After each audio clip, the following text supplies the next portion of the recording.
All war represents a failure in diplomacy. It's basically what happens when language fails. The Doctor makes a point about all this. What could a doctor know about war? Come on. I don't understand. Are you kidding me? Of course I understand. People have wars based on conflicts of interest. The Doctor argues that no matter which side, there will always be troublemakers. Killed all the bad Rebels. guys.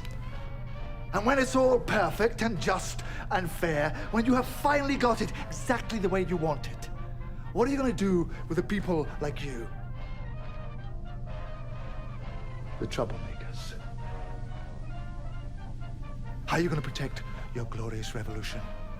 The winning side then gets to deal with said rebels and the cycle continues, until it reaches a point where the two can work something out, which should have happened anyways. Then we have the people that are killed during the war, the innocents. They have their own lives, their own families, but that's all ruined because for something they had no part of in the first place. The soldiers who are fighting for whatever cause may not even believe in the cause they're fighting for, but they're expected to live and die for it anyways. Shame of this genocide forever. No. You will be remembered as a hero. I will be remembered as a killer. It was us or them. It was us or them. The leader is obviously oblivious to the guilt. The one who actually had to commit the atrocious acts is faced with. The leaders of each side are not unlike chess players in this regard, sending out their pieces, their pawns, to die and perform whatever task they have in mind, however cruel it may be. They are freed from the internal dilemma of having performed those actions, having taken those lives. The soldiers in question do. If a soldier survives, oftentimes they come out mentally scarred, so every soldier is essentially a victim of war. The ultimate conclusion to war is always a negotiation. But why can't people have the negotiations before the damage is done in the first place?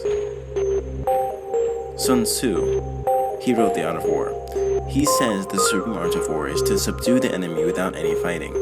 War is a mindset, and all actions that come out of such a mindset will either strengthen the enemy, the perceived evil, or if the war is won, will create a new enemy, a new evil equal to or often worse than the one that was defeated. There is a deep interrelatedness between your state of consciousness and external reality. When you are in grip of such a mindset of war, your perceptions become extremely selective as well as distorted. In other words, you will only see what you want to see and then misinterpret it. You can imagine what kind of actions come out of such a delusional system. Or, instead of imagining it, watch the news on TV tonight.